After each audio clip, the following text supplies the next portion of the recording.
വധശിക്ഷയ്ക്ക് വിധിക്കപ്പെട്ട ഒരു വ്യക്തിയുടെ മോചനദ്രവ്യത്തിനു വേണ്ടി പാർട്ടിയോ മതമോ നോക്കാതെ മലയാളികൾ ലോകത്തിൻ്റെ വിവിധ ഭാഗങ്ങളിലുള്ളവർ ഒന്നിച്ച് 34 കോടി രൂപയിലധികം സംഖ്യ നൽകി ഒരു മനുഷ്യൻ്റെ ജീവന് സഹായം നൽകിയെങ്കിൽ മലയാളിയുടെ ഈ സാമൂഹിക ബോധം എടുത്തു പ്രശംസിക്കേണ്ടുന്ന കാര്യമാണ്. ഏതാനും മാസങ്ങൾക്ക് മുമ്പാണ് 18 കോടി രൂപയുടെ ഒരു മരുന്ന് ആവശ്യമുണ്ടെന്ന് അറിഞ്ഞ ദിവസങ്ങൾ കൊണ്ടൊരു കുഞ്ഞിൻ്റെ ചികിത്സയ്ക്ക് വേണ്ടി കോടിക്കണക്കിന് രൂപ സ്വരൂപിച്ചത് മലയാളികളാണ്. നമ്മുടെ മനസ്സും നമ്മുടെ നന്മയും അള്ളാഹു നിലനിർത്തുമാറാകട്ടെ. ഈ ഒരു ഐക്യം നിലനിൽക്കുന്നിടത്തോളം കാലം നമ്മുടെ ശത്രുക്കൾ നിരാശപ്പെട്ടുകൊണ്ടേയിരിക്കും. വെറുപ്പിന്റെ പ്രചാരകർ വല്ലാതെ നിരാശയിലായി അവർ വീണ്ടും ഇങ്ങനെ കഴിച്ചുകൂട്ടും. ഇത്തരത്തിലുള്ള സംഭവങ്ങൾക്ക് ഇടയിലാണ് ഇസ്ലാമിനെ വിമർശിക്കാനും സൗദി ഭരണകൂടത്തെ കുറച്ചു കാണിക്കുവാനൊക്കെയായി ചില ബോധപൂർവമായ ശ്രമങ്ങൾ ഇങ്ങനെ മീഡിയകളിലൂടെ പ്രചരിപ്പിച്ചുകൊണ്ടിരിക്കുകയാണ്. നിങ്ങൾ ശ്രദ്ധിച്ചിട്ടുണ്ടാകും, ഏതൊരു കാലഘട്ടത്തിൽ ഇസ്ലാമിൻ്റെ നിയമങ്ങളെയോ ഇസ്ലാമിക സംവിധാനങ്ങളെയോ ആര് എതിർക്കുകയും പരിഹസിക്കുകയും ചെയ്തിട്ടുണ്ടോ അന്നെല്ലാം അതിൻ്റെ സൗന്ദര്യവും നീതിബോധവും വർദ്ധിക്കുകയാണ് ചെയ്തത്. ജനങ്ങളത് പഠിക്കാൻ തീരുമാനിക്കും.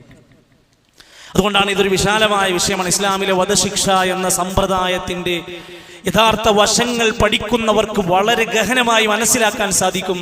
അത് കാലോചിതമാണ്, കാടത്തമല്ല. ഈ ഒടുവിൽ നടന്നിരിക്കുന്ന അബ്ദുറഹീം എന്ന വ്യക്തിയുടെ വധശിക്ഷയുമായി ബന്ധപ്പെട്ട് കോടതി കണ്ടെത്തിയ ഏറ്റവും പഴുതടച്ച അന്വേഷണങ്ങളുടെ ഭാഗമായാണ് ആ ഒരു ശിക്ഷയ്ക്ക് വിധിക്കപ്പെട്ടത്. ചില പ്രശ്നങ്ങൾ, ചില അബദ്ധങ്ങൾ വധശിക്ഷയ്ക്ക് വിധിക്കപ്പെട്ട വ്യക്തിയുടെ ഭാഗത്തുനിന്നുണ്ടായതായി കോടതിയാണ് വിശദീകരിക്കുന്നത്. അല്ലാഹു അഅലം. എങ്കിലും ഒരാളുടെ മോചനത്തിനു വേണ്ടി നമുക്ക് സാധ്യമാകുന്നതൊക്കെ നമ്മൾ ചെയ്യേണ്ടതുണ്ട് എന്ന് നമുക്കൊക്കെ ബോധ്യവുമുണ്ട്. സഹോദരങ്ങളെ, ഒന്ന് ആലോചിച്ചു നോക്കൂ നിങ്ങൾ. ഇസ്ലാമിൽ 5 പ്രധാനപ്പെട്ട കാര്യങ്ങൾക്ക് ശക്തമായ സംരക്ഷണം കൊടുത്ത നിയമമാണ്. ആ സംരക്ഷണം ഇല്ലായിരുന്നുവെങ്കിൽ ഇന്ന് എൻ്റെയും നിങ്ങളുടെയും ജീവൻ ഈ നാട്ടിലുണ്ടാകുമായിരുന്നില്ല. ഇസ്ലാം സംരക്ഷണം കൊടുത്ത ളറൂറാത്തുൽ ഖംസ് എന്ന് വിശേഷിപ്പിക്കപ്പെട്ട 5 അടിസ്ഥാന കാര്യങ്ങളിൽ ഒന്ന് ദീനാണ്. അവൻ്റെ മതം സംരക്ഷിക്കപ്പെടണം. 2, അവൻ്റെ ജീവൻ നിലനിർത്തണം, സംരക്ഷിക്കപ്പെടണം, നശിപ്പിക്കാൻ പാടില്ല. 3, അൽ അഖ്ൽ, അവൻ്റെ ബുദ്ധി നശിപ്പിക്കാൻ പാടില്ല, തകർക്കാൻ പാടില്ല. 4, അൻ നസ്ൽ, അവൻ്റെ കുടുംബ പരമ്പര നശിപ്പിക്കരുത്, തകർക്കരുത്. 5, അൽ മാൽ, അവൻ്റെ സമ്പത്ത്. ഈ 5 അടിസ്ഥാന കാര്യങ്ങൾ സംരക്ഷിക്കുന്നതാണ് ഇസ്ലാമിലെ എല്ലാ നിയമങ്ങളും. അതുകൊണ്ടാണ് അതിന് എതിർ നിൽക്കപ്പെടുന്ന ശിർക്ക് ചെയ്യാൻ പാടില്ല, അവന്റെ മതത്തെ അത് നശിപ്പിക്കും. വ്യഭിചാരം, കൊലപാതകം തുടങ്ങിയ ഏതേത് ലഹരി, മോഷണം, എന്ത് നിങ്ങൾ വായിച്ചോ, ഈ വ്യവസ്ഥയെ തകർക്കുന്ന യാതൊരു പഴുതുകളും ഇസ്ലാം ഇട്ടുകൊടുക്കില്ല. അതിലേക്ക് എത്തുന്ന എല്ലാ വഴികളെയും അടച്ചിടുകയാണ്. കൊലപാതകവുമായി ബന്ധപ്പെട്ട സംഭവങ്ങൾ നമ്മൾ വായിച്ചാൽ കൊലപാതകത്തിന്റെ ശിക്ഷ വിവരിക്കുമ്പോൾ തന്നെ മനുഷ്യന്റെ ജീവനെ അന്യായമായി വധിച്ചാൽ അവന് പാരത്രികമായി വലിയ ശിക്ഷയുണ്ടെന്ന് പഠിപ്പിക്കുകയാണ് ഇസ്ലാം. ഒരു മനുഷ്യനെയും കൊല്ലരുത്. ആദ്യം അത് പഠിക്കണം. അല്ലാഹുവിന്റെ ഖുർആൻ പറഞ്ഞു, ഭൂമിയിൽ ഒരു മനുഷ്യനെ കൊന്നാൽ, മനുഷ്യനെന്നാണ്, മുസ്ലിം എന്നല്ല, മനുഷ്യനെ കൊന്നാൽ അവൻ ഭൂമിയിലെ മുഴുവൻ മനുഷ്യരെയും കൊന്നവനെ പോലെയാണ്.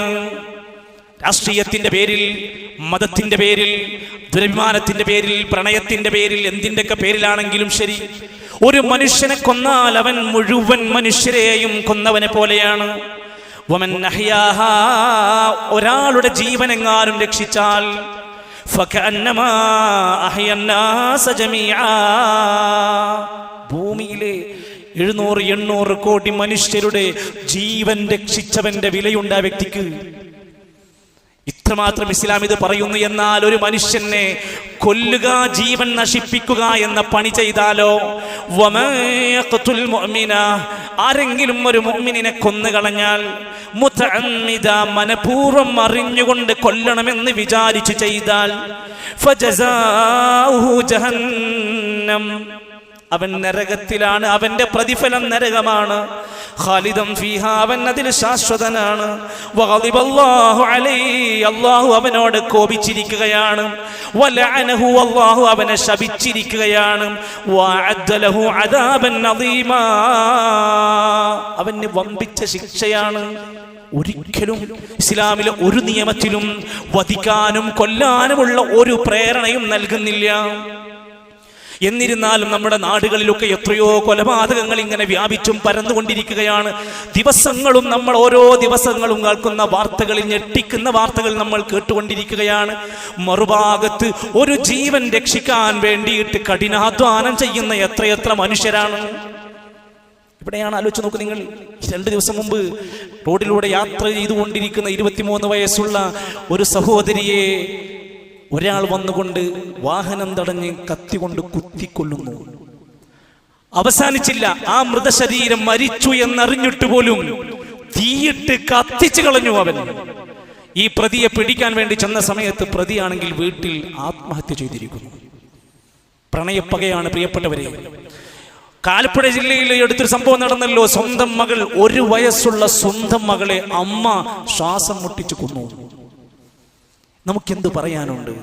നമ്മുടെ നാട്ടിലെ ഇത്തരം സംഭവങ്ങൾ ഇങ്ങനെ വ്യാപിച്ചു കൊണ്ടിരിക്കുമ്പോൾ, ഇതിങ്ങനെ വർദ്ധിച്ചു കൊണ്ടിരിക്കുമ്പോൾ നമ്മൾ ഒരു മുസ്ലിമിന്റെ മനസ്സിനെന്താ ഉണ്ടാകേണ്ടത്? കൊലപാതകങ്ങൾ ഒരിക്കലും പെരുകിക്കൂടാ.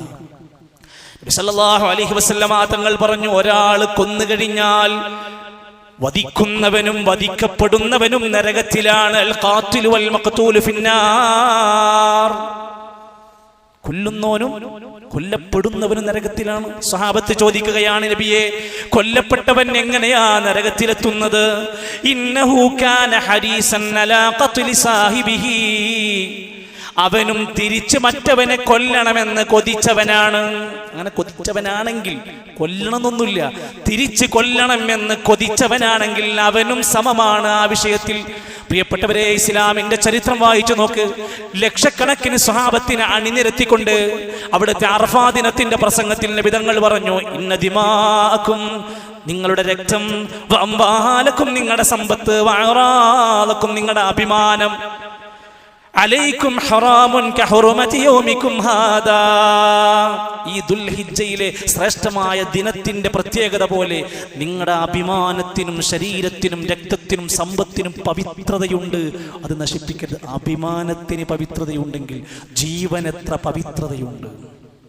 അത് നശിപ്പിക്കരുത്. നാളെ പരലോകത്ത് എല്ലാ കാര്യങ്ങളും ചോദ്യം ചെയ്യപ്പെടും. എല്ലാം ആദ്യമായി പരലോകത്ത് വിചാരണ ചെയ്ത് വിധി നടപ്പിലാക്കുന്നത് ബൈനന്നാസി യൗമൽ ഖിയാമത്തി ഫിദ്ദമാ.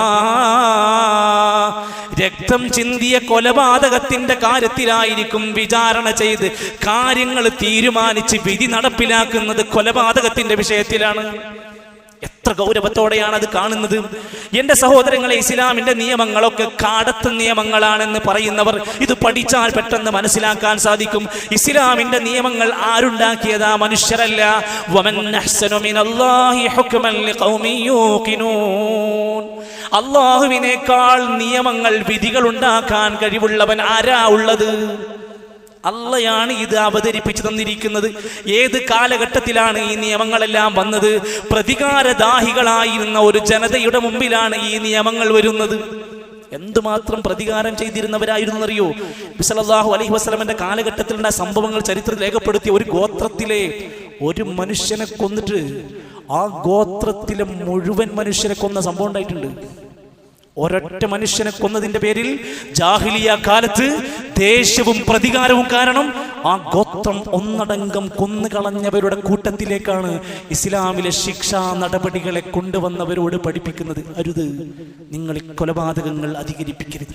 അറബികൾ വെറുതെ സംസാരിക്കുമ്പോൾ പറയാറുണ്ടായിരുന്നു അന്ന്, അദ്ദമു ലാ യുഗ്സലു ഇല്ലാ ബിദ്ദമി. രക്തം കൊണ്ടുണ്ടായ പ്രശ്നം രക്തം കൊണ്ടല്ലാതെ തീരൂല. ഇങ്ങോട്ട് കുത്തിയാൽ അങ്ങോട്ട് കുത്തും, ഇങ്ങോട്ട് വെട്ടിയാൽ അങ്ങോട്ട് വെട്ടും, അല്ലാതെ ഞങ്ങൾ നിർത്തൂല എന്ന് പറഞ്ഞിരുന്ന അറബികൾക്കിടയിലേക്കാണ് ഇസ്ലാമിന്റെ ഈ നിയമങ്ങൾ വന്നിട്ട് പറഞ്ഞു, യാ അയ്യുഹല്ലദീന ആമനൂ, സത്യവിശ്വാസികളെ, കുത്തിബ അലൈക്കുമുൽ ഖിസാസു ഫിൽ ഖത്ലാ. കൊലപാതകങ്ങൾ നടന്നാൽ പ്രതിക്രിയാ സംവിധാനങ്ങൾ നിർബന്ധമാണ്. അത് ശരി, കൊല്ലപ്പെട്ടവൻക്ക് എന്താ നീതി ലഭിക്കണ്ടേ? വധിക്കപ്പെട്ട കുടുംബത്തിന് നീതി ലഭിക്കണ്ടേ? അങ്ങനെ തോന്നുന്നവർ തോന്നുന്ന പോലെ കൊന്നൊടുക്കുകയാണോ? അത് ശരിയാകില്ല, അതിനൊരു വ്യവസ്ഥ വേണം എന്ന് ഇസ്ലാമിലെ കൽപ്പന സൂറത്തുൽ ബഖറയിലെ 178 ആയത്തുകളൊക്കെ വായിച്ചാൽ കാണാൻ സാധിക്കും. വകതബിനാ അലൈഹിം ഫീഹാ അന്നൻ നഫ്സ ബിന്നഫ്സി വൽ ഐന ബിൽ ഐനി വൽ അൻഫ ബിൽ അൻഫി വൽ ഉദ്ന ബിൽ ഉദ്നി. കണ്ണ് പോയാൽ പകരം കണ്ണ്, കാല് പോയാൽ പകരം കാല്, കാത് പോയാൽ പകരം കാത്. അങ്ങനെ വ്യവസ്ഥാപിതമായ ചില നിർദ്ദേശങ്ങൾ ഖിസാസ് എന്ന പ്രതിക്രിയാ സംവിധാനം അവർക്ക് പഠിപ്പിച്ചു കൊടുത്തു. സഹോദരങ്ങളെ, പത്രമാധ്യമങ്ങളിലൂടെ നമ്മൾ ഇങ്ങനെ ഓരോ വാർത്തകൾ വായിക്കാം.